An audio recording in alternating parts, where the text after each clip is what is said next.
Boa noite.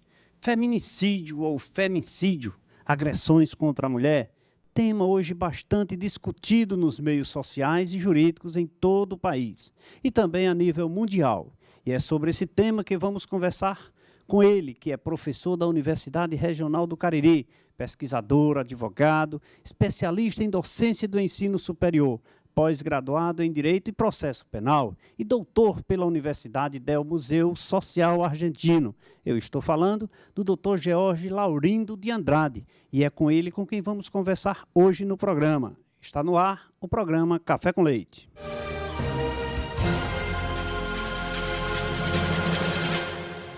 Estamos começando mais um programa Café com Leite, aqui pela TV Verde Vale, todas as terças-feiras aqui, sempre com um convidado especial. E hoje, por que não, doutor George Laurindo Andrade, que veio aqui falar sobre femicídio, tema polêmico, dinâmico, atual e verdinho na nossa pele, no nosso dia a dia. Doutor, muito obrigado pela sua presença, é um prazer tê-lo aqui no nosso programa Café com Leite. Eu é que agradeço a oportunidade que o amigo e colega advogado nos concede nessa hora de poder estar aqui com você e conversar sobre um tema tão importante.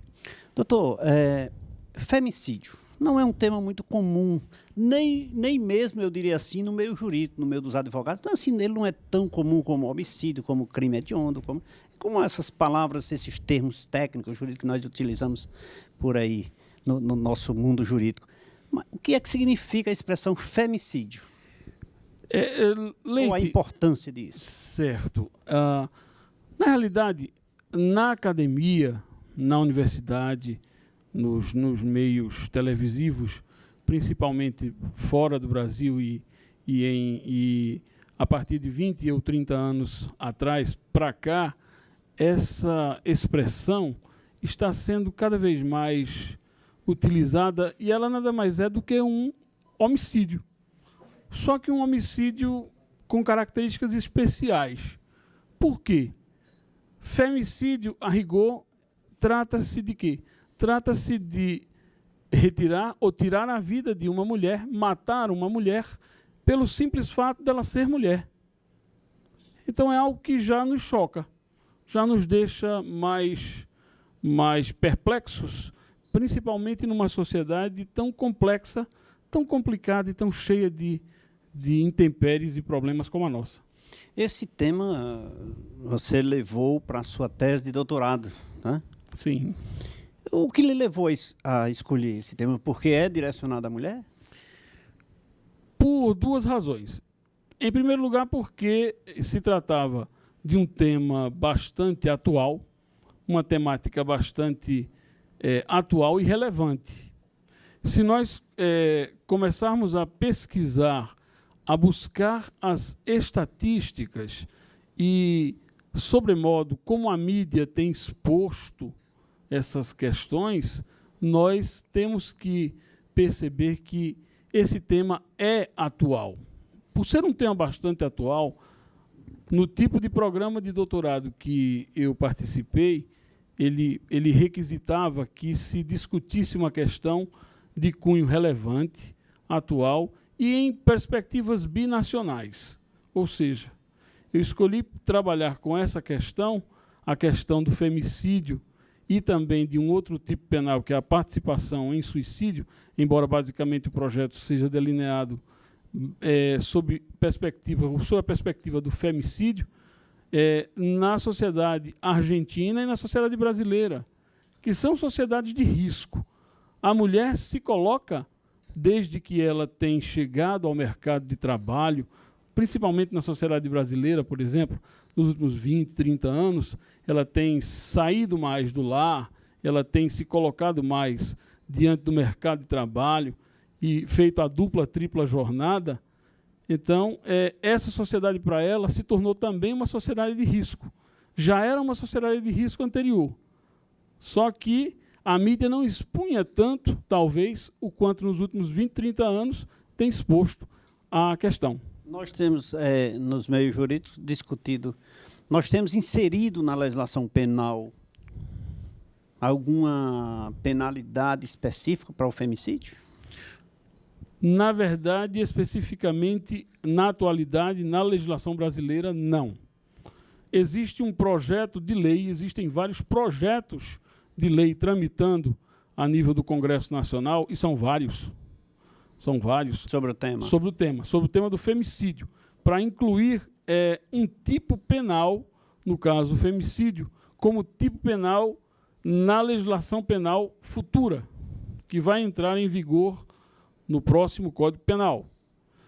Ou, pelo menos, na condição, se não de femicídio, de uma qualificadora posta ao crime de homicídio. Essa tem sido a perspectiva básica dos doutrinadores, dos juristas, dos doutos que têm se debruçado sobre o tema da comissão chamada de notáveis, que propôs um esboço de projeto do próximo Código Penal, e esse tema ainda não especificamente, não existe o tipo penal de femicídio na legislação brasileira em vigor.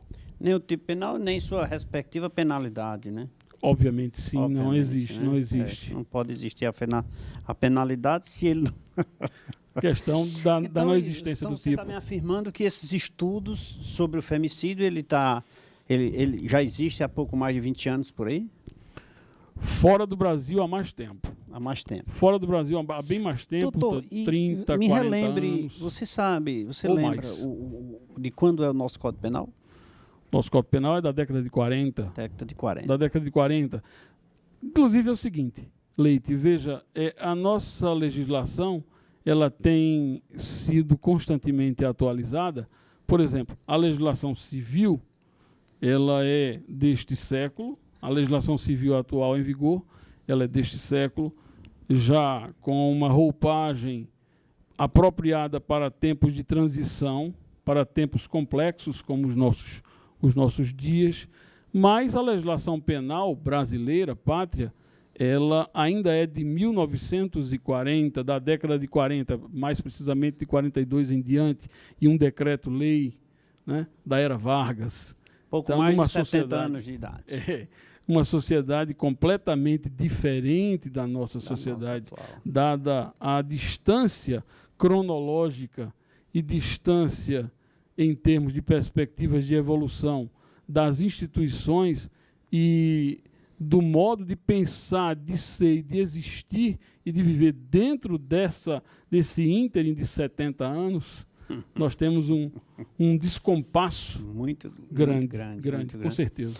Então, inclusive, já não dentro do tema femicídio, mas dentro do tema penal, recentemente aí os políticos reprovaram a idade penal, né, que tinha um projeto para 16 anos de idade e foi reprovado por alguns políticos, senadores e deputados aí, por isso não foi aprovado. Seu ponto de vista sobre o tema? Você fala especificamente, Leite, sobre a redução da menoridade penal. Leite, como educador, não só como advogado, mas como educador, eu tenho um posicionamento diverso de muitos colegas. Eu acredito que não é a redução da menoridade penal que vai significar efetivamente a redução da violência ou dos níveis de violência. Porque o indivíduo, por exemplo, que tem 16 anos, que está apto para escolher o seu candidato ou candidata a presidente da República que vai governar sua cidade, seu estado e sua nação, ele vai ter sua idade penal reduzida, mas depois se poderá pleitear a redução para 14, 12, quiçá para a vida embrionária. Isso é, na minha concepção, uma idiosincrasia, uma questão que não se resolve o problema com a simples redução da menoridade penal. É questão parecida com o tema da pena de morte. Mas se você não é a favor dessa redução, você sugeriria, qual é a sua opinião sobre o tema? Qual a sua opinião sobre a solução sobre isso? Para tentar tirar esses menores da marginalidade. a redução até os 16 anos, que indica uma idade, se concebe a idade eleitoral e a idade de consciência, uma saída da adolescência para o início da fase adulta, vejamos nesse ponto, nesse diapasão, até que seria uma medida um tanto quanto interessante, do ponto de vista da redução até os 16 anos. Agora, só isso não resolve o problema. Nosso problema é um problema de base. Nós não investimos, Leite, em educação básica. Nós não investimos em educação básica. Nós temos um Estatuto da Criança e do Adolescente fantástico para a Suíça, para a Escandinávia, para o mundo desenvolvido, mas para o Brasil é algo que deixa a desejar. A lei por si só é muito interessante, bonita, bela, tem uma intenção fantástica e busca alcançar uma finalidade incrível, mas, por outro lado, o Estado, as instituições que deveriam cuidar da criança, que vai ser o cidadão que mais tarde vai escolher os outros cidadãos que vão representá-lo, ela é abandonada. Você encontra as crianças no meio da rua. Então é investir pesado, mas investir com sabedoria, investir com consciência. Só agora é que se tem a toque de caixa no Congresso Nacional, pensado num plano a posteriori. Eu vejo o senador, por exemplo, Cristóvão Buarque, cansado de bradar pela educação básica. A educação universitária é muito bonita, muito interessante. Ela já tem uma proposta, ela já tem um embasamento, ela já tem um crescimento fantástico nos últimos 10, 15, 20 anos. Mas a educação básica e a saúde são problemas seríssimos. Já dizia Rui Barbosa que talvez fosse mais interessante criar escolas do que fazer penitenciárias. Então você é do princípio de que a educação é a chave do negócio, né? Eu sou educador, antes de tudo sou educador. Eu tenho por formação, muito mais que a formação jurídica, eu acredito que a educação é a pedra de toque do futuro desse país. Sem educação não existirá sociedade nenhuma preparada para o futuro, né? E não é para crescimento, é para desenvolvimento. Crescer industrialmente, crescer economicamente, isso é possível. Nós estamos vendo a nossa região crescer. A nossa região crescer, por exemplo, muito impulsionada pela iniciativa privada, muito mais, do que pela iniciativa pública. Então nós temos um déficit estatal em tempos de neoliberalismo, lamentavelmente, um déficit, não estou dizendo com isso que sou contra as boas práticas que podem ser implantadas pelos governantes. Existem boas práticas, existem escolas públicas que são de nível considerável, mas são poucas e pequenas experiências. A criança precisa estar, né? A criança precisa estar não na rua cheirando cola, nem limpando vidro de carro. A criança precisa estar na escola diária, ao longo do dia. Doutor, todo dia. Inclusive, doutor, esse tema, por que essa pergunta? E eu reforcei, então você é da tese da educação. Eu sempre nas pessoas que passam por aqui, que nós conversamos, e dependendo do tema, inclusive, nós temos sempre discutido isso, e eu faço com que o nosso bate-papo se direcione para essa pergunta. E te digo com toda sinceridade, 90%, eu diria até 100%, dos que opinam dizem que a educação melhora a saúde, a educação melhora a criminalidade, melhora no sentido de que elimina... Minora, né? A educação melhora politicamente, a educação cresce as pessoas, enfim, dependendo do tema, a pergunta surge e as pessoas sempre são voltadas para o tema educação. Então, Isso eu vou continuar fazendo para as pessoas que passarem, que sentarem aqui comigo, batendo esse papo. Indiretamente é uma enquetezinha que eu estou fazendo, né? Porque isso é importante para que as pessoas tomem consciência. Aqueles nossos telespectadores, aquela mãe de família, aquele pai de família, sabe que se seu filho estiver no banco da escola, como eu passei muitos anos, o senhor passou muitos anos sentado naquele banquinho duro da escola, que agora é confortável, é ar-condicionado, é acolchoado, é professor com computadores Tablet na mão, tablet, estuda com etc. Tal, tal, tablet. enquanto nós sentávamos naquela cadeirinha de madeira para colocar o nosso livrinho aqui embaixo, né? E nós passamos por tudo isso, mas aquela mãe de família, aquele pai de família que aqui nos escuta nesse momento, saber que a maioria não, todos os nossos entrevistados aqui do programa Café com Leite vai lá para o lado da educação em todos os sentidos. Todos os sentidos. Médicos aqui, quando eu puxei para a saúde, e o que é que o senhor acha, o ponto de vista do senhor acerca da melhora na saúde? Educação. As pessoas educadas adoecem menos. A minoridade dela, eu vou usar o termo correto agora, para evitar a criminalidade. As pessoas conscientes, as pessoas que estudam, as pessoas que são ocupadas com a educação, elas cometem menos crime, né? Concordo. Estou conversando aqui com o doutor George Laurindo de Andrade, doutor, veio aqui falar sobre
Estamos de volta no segundo bloco do programa Café com Leite. Hoje, nosso convidado aqui, Dr. George Laurindo de Andrade, falando aqui sobre femicídio, violência contra a mulher e outros crimes que contidos lá no nosso Código Penal.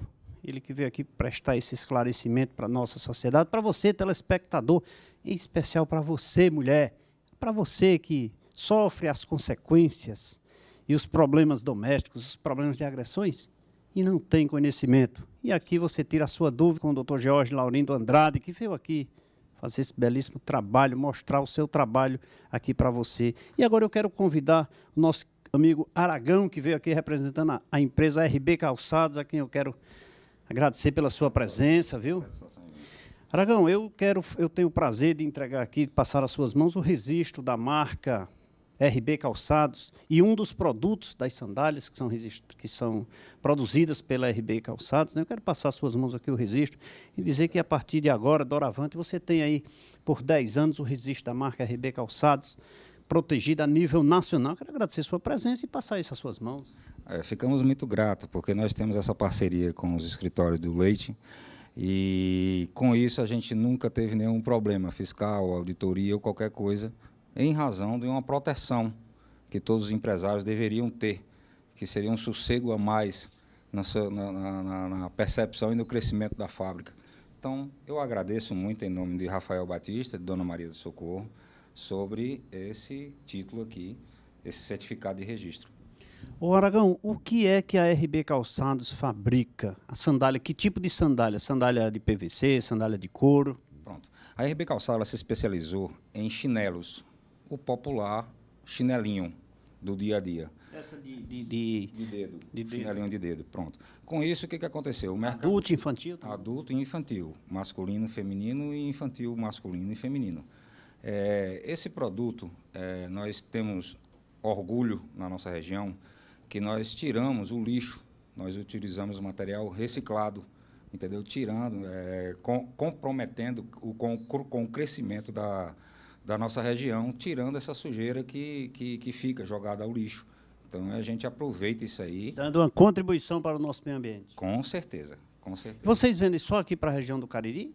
Não, nós trabalhamos também no Norte e Nordeste, mas o nosso crescimento em vendas, cada dia mais, é no Sul do país. Nós não entendemos ainda a razão desse crescimento absurdo lá, e o Nordeste vem crescendo, mas muito devagar, muito devagar. Os de lá estão vindo para cá e os daqui estão indo para lá. Então tem muito mercado ainda nesse paísão? Muito mercado, muito a se trabalhar. Aragão, representando a empresa RB Calçados, recebendo aqui o registro da marca, o registro de um dos produtos, de tantos que produzem lá na RB Calçados. Muito obrigado pela sua presença. Eu agradeço, Luiz, pelo apoio, a colaboração de todos os seus funcionários também, que estão sempre a par e sempre diante desse processo, que é uma coisa que nos enaltece em tê-los ao nosso lado. É isso aí. Agora conversando, voltando ao nosso bate-papo descontraído aqui com o Dr. George Laurindo Andrade. Dr. George, qual a importância do tema femicídio na escala mundial, nacional, local? Como você define essa importância? Leite, mundialmente existem diversos documentos elaborados pela Organização das Nações Unidas, cartas, e nas quais o Brasil se comprometeu, né? Se a nível mundial existem documentos de direito internacional elaborados pela ONU e por organismos internacionais, e a República Federativa do Brasil, nosso país, se comprometeu, é porque a questão da violência contra a mulher se tornou uma questão muito séria, um problema grave. Eu diria que um problema que ultrapassou o âmbito da questão somente cultural. Ela tem uma origem cultural, principalmente na América Latina, principalmente em alguns lugares do mundo, tá certo? No mundo islâmico, na África, onde mulheres são mutiladas, por exemplo, para não sentir prazer, para não se sentirem bem, tá certo? São questões culturais severas, são mutilações terríveis, e essa questão ela foi recentemente discutida no foro internacional, e o Brasil tem uma participação enorme, se comprometeu por isso, elaborou inclusive uma lei, ao se comprometer há décadas atrás, há alguns anos atrás, em elaborar uma lei específica para prevenir, para punir e tentar erradicar a violência, que é a famosa Lei Maria da Penha, a Lei 11.340, do ano de 2006. Então, essa norma, ela reflete já não só o caso da senhora Maria Fernandes, da Maria da Penha, mas a dimensão da problemática global e local. Doutor, Maria da Penha, muito bem colocado esse tema. Nós já discutimos aí no último dia, no mês de março, nós falamos aqui sobre os direitos das mulheres aqui. E eu lhe pergunto, com o advento dessa lei, né, eu diria o Estatuto da Mulher, né, a Lei Maria da Penha, com a criação das delegacias das mulheres, com juizados das mulheres, fórum específico, fóruns específicos de proteção à mulher, dentre tantos outros órgãos que nós temos aí de proteção à mulher. Você acha que vem reduzindo o número dessas agressões, dos femicídios? Leite, é com certa tristeza até que nós temos que dizer que, de alguns anos para cá, não. Não. Inicialmente, por volta de 2006, 2007, até o ano de 2008, as estatísticas comprovam, e existe um organismo competentíssimo, o IPEA, que faz levantamentos periódicos, dentre outros organismos e organizações femininas ou feministas, né? Embora os dados sejam imprecisos muitas vezes, mas o que o IPEA nos traz, uma pesquisa recente, é que a Lei Maria da Penha, durante um certo tempo, conseguiu, quando se passou a demonstrar e mostrar na mídia a questão da violência, o aguçamento, o agravamento da violência contra a mulher, num primeiro momento, as estatísticas mostravam uma redução da criminalidade, uma redução dos índices de violência contra a mulher, de femicídios, no caso que é a morte ou a matança da mulher pelo fato de ser mulher, e das ameaças e das lesões corporais. Depois de um certo tempo, não. Do ano de 2009 para cá, 2010, 2011, 2012, se matava, por exemplo, 12 mulheres por dia no Brasil, hoje se matam 15. Não seria em virtude do crescimento da população? O crescimento da população, será que essa seria a questão crucial? Ou seria a falta de investimento em uma em uma rede de proteção mais eficaz? Vamos dizer assim, de acordo com as próprias estatísticas, existem apenas pouquíssimos municípios brasileiros que dispõem de juizados de violência doméstica e violência contra a mulher. Cerca de 7 a 8%.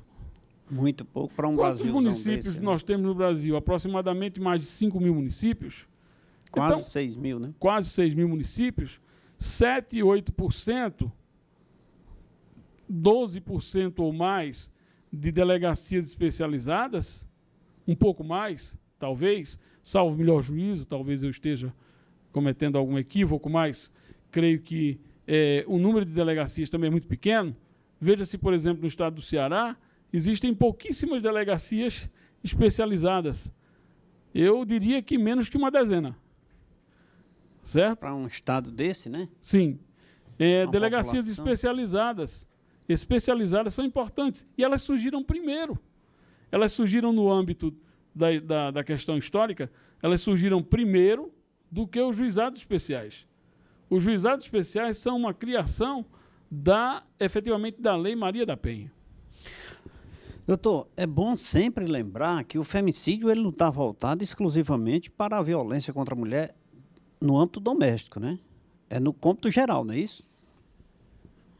Quando se fala em femicídio, basicamente se fala em matar uma mulher pelo fato dela ser mulher. Mas a violência contra a mulher, ela é multilocal.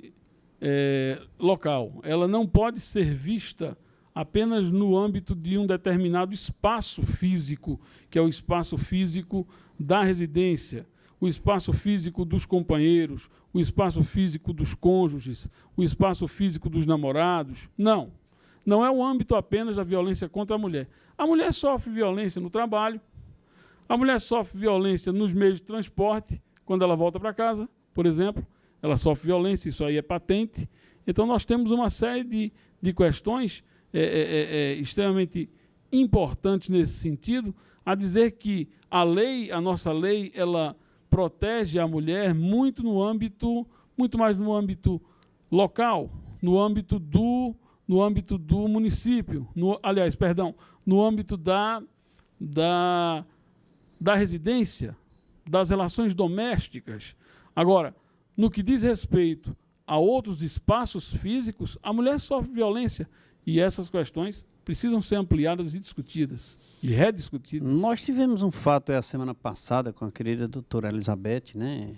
Lamentável. Lamentável.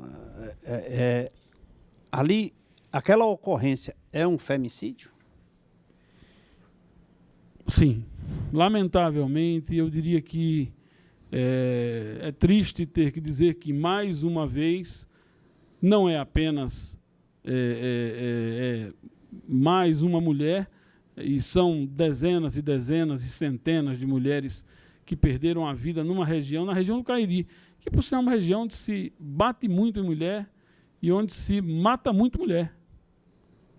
Será que é porque esses criminosos não têm coragem de tentar fazer isso com os homens? Eu diria que essa questão ela é mais profunda, ela precisa ser rediscutida, né? Discutida com mais profundidade, Leite, e vejo da seguinte forma: razões culturais, elas permeiam essa discussão. Tudo isso está ligado também ao âmbito do patriarcalismo, as relações patriarcais. Nós fomos criados, a nossa região, a nossa formação, ela ainda, e na nossa região principalmente, é uma formação muito patriarcal. O sistema patriarcal engendrou essa diferença entre homens e mulheres. E essa diferença básica entre homens e mulheres, muitas vezes, é posta num nível tal em que, por exemplo, o passional, estamos diante de um crime passional, digamos assim. As primeiras notícias evidenciam ter sido um crime passional. Mas crimes passionais existem aos montes e há muito tempo, tá certo? Nós estamos falando de femicídio não só no aspecto do passionalismo. Nesse caso específico, é bem provável, e é possível pelas notícias que chegam pelos meios televisivos e informativos da região, de que houve um crime de natureza passional. Nesse caso, como por exemplo o caso Pimenta Neves, né? Aquele jornalista de São Paulo, o agressor, o homem, ele é o passional, ele tem uma crise violentíssima e perde a razão por diversas circunstâncias que muito mais a medicina, a psiquiatria, a psicologia podem explicar, e a própria criminologia, e ele tem aquele sentimento de posse, aquele sentimento de propriedade, tem a mulher como uma posse sua. E aí, se ela não pode ser minha, ela não será de mais ninguém. E, lamentavelmente, se tira a vida dela. Estamos conversando aqui com o Dr. George Laurindo de Andrade, falando sobre femicídio, violência contra a mulher e outros temas que estão contidos, inseridos no nosso Código Penal. É sobre isso que nós estamos discutindo, e ele veio aqui dar essa contribuição, explicar para você, mulher que se sente agredida, não só aquela que chegou a falecer, até porque ela nem pode mais pensar, mas aquela que está se sentindo agredida pelas pessoas de um modo geral, eu não diria pelo homem, mas pelas pessoas de um modo geral. Procure os seus direitos, busque a Delegacia da Mulher, busque os órgãos de proteção à mulher, para que você não deixe que se chegue a problemas dessa natureza, né? Que não se chega a um femicídio, né? Efetivamente, a conclusão, a concretização do crime denominado hoje de femicídio, né? Doutor, mais um pouquinho, vamos aqui saborear uma água mineral aqui mais uma vez. Com certeza. Né? A água mineral São Geraldo, aqui eu quero mandar um abraço para o meu amigo Júnior e também para dona Tarsila Souza, meu amigo Tico de Souza, um abraço para todos vocês e toda a equipe maravilhosa que compõe a água mineral São Geraldo. Essa é nossa, é da terra, é daqui. Acabamos de degustar o que há de mais gostoso, saboroso, cristalino e também que é a mais preferida na região do Cariri. Eu estou falando da água mineral São Geraldo, ela que leva a marca da Cajuína São Geraldo e é genuinamente juazeirense. Água mineral São Geraldo. Após saborear uma água mineral gostosa aqui da nossa região, vamos agora servir mais uma vez o cafezinho aqui para o nosso convidado, meu amigo Dr. George. Aqui um cafezinho. Doutor, o senhor sabia que esse café ainda não tem nome? Café sem nome? Café sem nome, inclusive. Coisa estranha. Vou registrar essa marca, Café Sem Nome, porque nós saboreamos esse cafezinho aqui durante já um pouco mais de 2 anos, nesse programa Café com Leite. Sim. Mas aí nós não temos nome ainda, então vai ser Café Sem Nome, vou registrar essa marca. E você, como especialista em marcas e patentes, nada tratar. mais justo que registre o Café Sem Nome. O Café Sem Nome, O né? Café Sem Nome. É isso.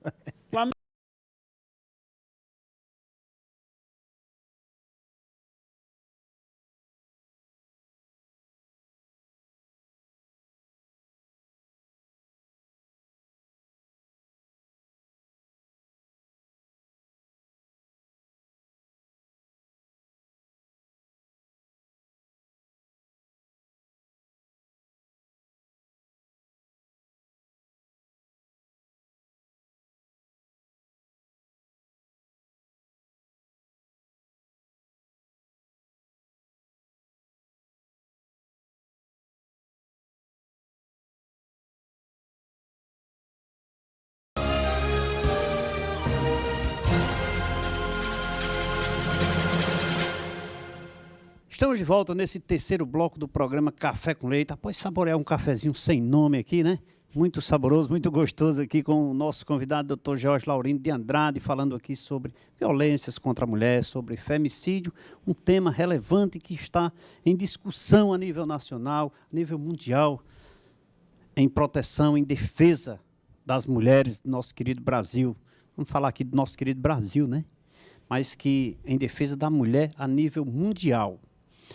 Mas antes eu quero falar um pouquinho sobre marcas e patentes. Leite, Marcas e Patentes apoia o programa Café com Leite. Para nos protegermos e proteger nossos bens, a cada dia construímos muros mais altos, cercas elétricas, circuito de TV e muito mais.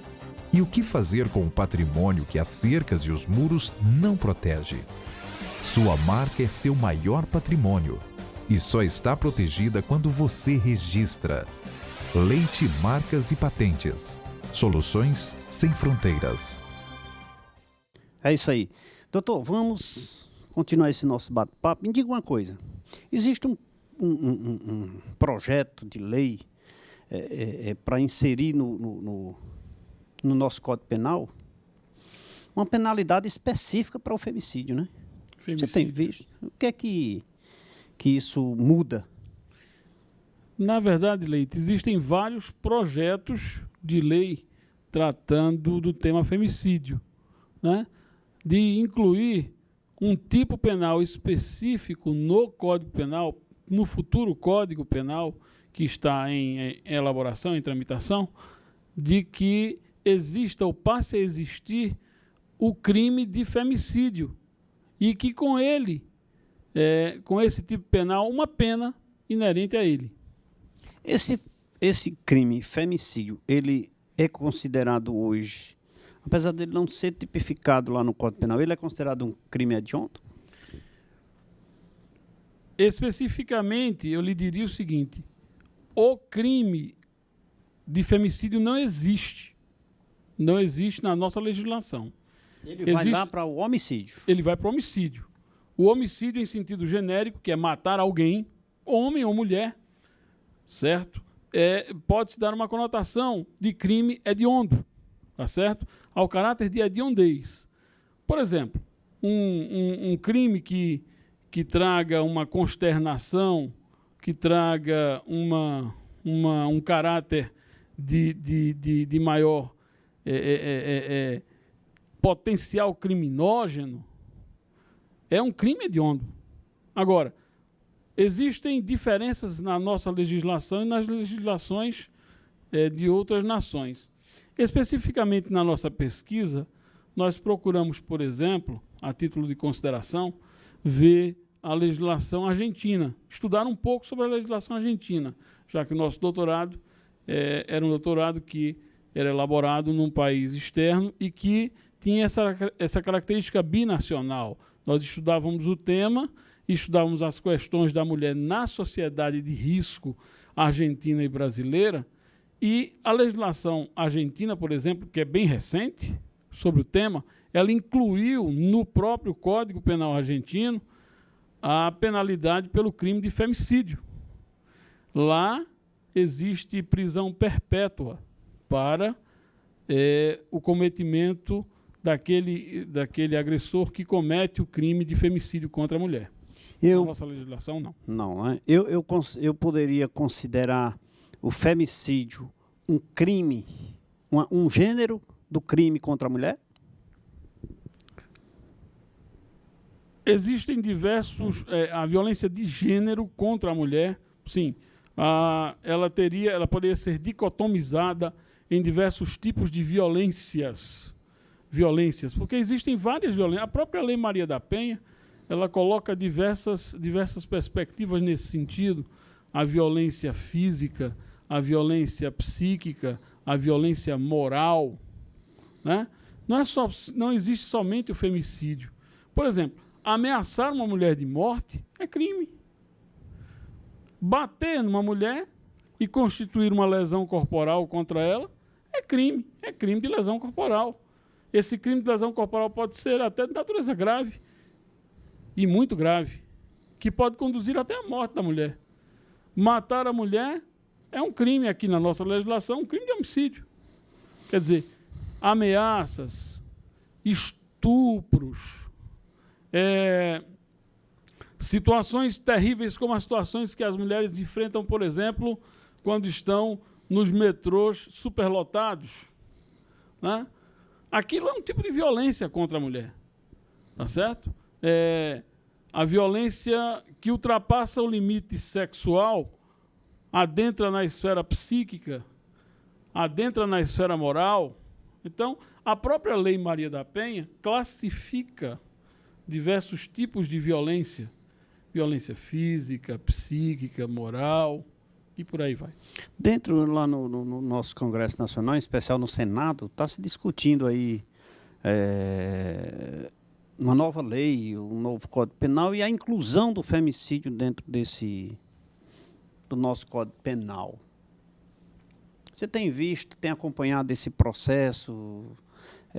Você é a favor? Leite, eu diria o seguinte, que no nosso trabalho nós procuramos ver dois pressupostos básicos. O pressuposto da pena retributiva, que é necessária. É necessário, por exemplo, no mínimo, criar-se uma qualificadora, por exemplo, estendendo. Eu penso assim e defendo essa proposta, de que isso seja inserido uma qualificadora no Código Penal, no mínimo uma qualificadora ao crime, se não ao femicídio, mas pelo menos ao homicídio, com essas características, uma qualificadora para, inclusive, incutindo penas de até 30 anos, porque nós não temos na nossa legislação penas superiores a 30 anos e não as teremos, né? Mas, no caso, estava falando agora há pouco da legislação argentina e de outras legislações externas, elas permitem ou elas prevêem penas superiores aos 30 anos. A pena de prisão perpétua, por exemplo, no caso argentino. Eu vejo como a necessidade, eu defendo a necessidade da criação do delito de femicídio, específico para o crime de se matar uma mulher pelo fato dela ser mulher. E com suas agravantes. Tá certo? Por quê? A nossa sociedade não admite mais que, já há algum tempo, homens e mulheres não sejam. A nossa Constituição proíbe e veda qualquer tipo de discriminação. Homens e mulheres são iguais em direitos e em obrigações. Em obrigações. Doutor, dentro do seu tema, dentro da sua tese de doutorado, como ela foi elaborada e como foi defendida essa tese com esse tema, assim, que de certa forma novo? Eu diria que ele ainda está em fase embrionária, né? Porque não tem lei específica, não tem. O que tem são estudos sobre o tema, né? Então, por que esse tema? Por que o senhor foi buscar esse tema que anda assim em ascensão, mas que ainda não tem subsídio suficiente? Eu diria, Leite, o seguinte: a relevância do tema e a atualidade do tema mostram a necessidade do aprofundamento dos estudos, não só acadêmicos, mas dos estudos jurídicos e dos estudos legislativos sobre isso. A sociedade precisa se empenhar cada vez mais. Não é só discutir, mas ir lá fora, extramuros, extra-universidade, extra-fórum. Por exemplo, criar condições adequadas para que os juizados especiais, os juizados de violência doméstica contra a mulher, no caso, de violência contra a mulher, eles sejam operacionalizados da melhor forma possível. Uma equipe multidisciplinar que não contemple somente a presença de um assistente social e de um psicólogo, mas de uma equipe que transcenda esses profissionais. Esse problema é um problema multidisciplinar. Ele não é um problema judicial ou meramente um problema policial. Inclusive, ele é um problema de saúde pública. Por quê? Por que ele se constitui um problema de saúde pública? Todo profissional da área de saúde é obrigado a notificar os casos de violência doméstica. Então, a amplitude de violência contra a mulher, principalmente, deveria ser assim. Além de violência doméstica, de violência contra a mulher. Ou seja, não é que eu seja um ardoroso defensor do feminismo. Eu concordo que as feministas elas têm um papel específico e o próprio feminismo foi importante e é importante na elaboração da Lei Maria da Penha, é importante na elaboração de novos institutos e importante no debate. Mas é preciso ir além. É preciso criar uma rede de proteção efetiva, que ultrapasse o limite. Por exemplo, e constantes, né? Onde for possível conciliar, onde for possível evitar o litígio, por exemplo, a mediação, que nós não fazemos, praticamente nós não utilizamos a mediação penal, na área, exceto em casos muito esporádicos, a Defensoria Pública, que é um órgão extremamente competente e que tem tentado isso, mas é muito ainda incipiente esse trabalho lá fora, em países como a Espanha, como o Canadá, como a própria Argentina e outros, já trabalham a perspectiva da mediação penal familiar e a mediação penal para casos de violência, onde é possível evitar que aconteça o delito, que se faça isso, e não sendo, que se puna. Agora, que se puna também garantindo os direitos de quem é punido.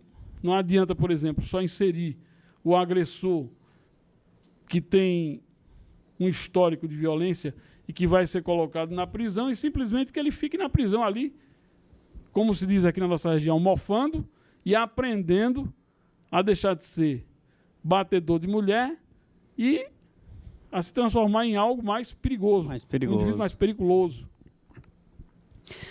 Então, a mediação seria um grande passo para o alívio de algumas situações dessa natureza dentro do processo penal, que não existe, né? No processo penal existe a possibilidade da conciliação. A conciliação. Mas veja só, há necessidade e há casos onde é possível mediar Na nossa realidade é muito difícil isso. Na nossa realidade legislativa, na nossa realidade jurídica, não é possível fazer isso. Mas, doutor, dentro desse contexto, é um tema polêmico, dinâmico, sem contextualização, sem subsídio, sem lei específica sobre o tema. E como o senhor buscou subsídio para embasar as suas pesquisas? Estudando a legislação argentina, estudando a legislação exterior e fazendo propostas ou trazendo propostas de mediação para a nossa realidade. Algumas dessas propostas eu não posso aqui esboçar, lamentavelmente, porque terei que pedir autorização à universidade para publicar, mas em breve pretendo publicar a tese e ele se constituirá em livro, e aí nós o traremos e presentearemos com certeza o amigo para que ele possa ler um pouco mais e ver e tecer também suas críticas.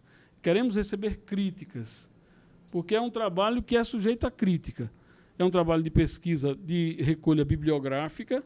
Nós fomos a outras fontes estatísticas, fontes bibliográficas, entrevistas, e aí passamos a discutir isso numa dimensão criminológica, não só numa dimensão jurídica, somente jurídica, mas numa dimensão criminológica, que busca o quê? O contributo da antropologia, da sociologia e do direito nessa discussão, que é uma discussão de um tema tão importante.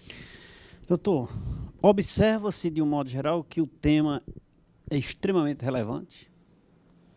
O tema, apesar de, como eu fiz a última pergunta aí sobre subsídio para embasar a sua tese, em que o senhor buscou para embasá-la, percebe-se que o tema é atual demais, em evidência, assim, com muita significância. E presumo que nós teríamos que fazer mais um programa Café com Leite para discutirmos esse tema. E é o que eu espero em breve, com a publicação da sua tese, que nós possamos sentar aqui para discutir, bater mais esse papo de forma descontraída, levar informação para o nosso telespectador aqui da região do Cariri, mostrar para as pessoas a nível mundial, porque nosso programa também é transmitido ao vivo pela internet, no nosso site, programaCafécomLeite.com.br, e levar esse tema, levar, acima de tudo, o ponto de vista da advertência das pessoas, em especial nesse caso das mulheres, para que haja a prevenção, que ainda é o melhor negócio na saúde. Se você se previne, é melhor. No processo, no caso discutido aqui, criminal, também a prevenção ainda, se a mulher se prevenir, tomar os cuidados necessários, com certeza esse número de 15 pessoas será reduzido, né?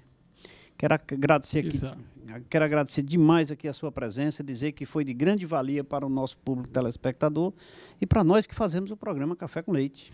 Eu agradeço a oportunidade que o amigo me conferiu e estou sempre à disposição e espero ter contribuído de alguma forma, pedindo e esperando que a sociedade se manifeste, que isso não fique apenas do ponto de vista acadêmico, que a sociedade se manifeste e nós possamos levar isso a fóruns, associações feministas, associações de mulheres e conselhos para que nós possamos ultrapassar e minorar essa situação, tentar equacionar ela a níveis, no mínimo, racionais. Eu estou em fronteiras, né? E eu estou à vossa disposição, porque é sempre um prazer tê-lo como amigo e como colega advogado.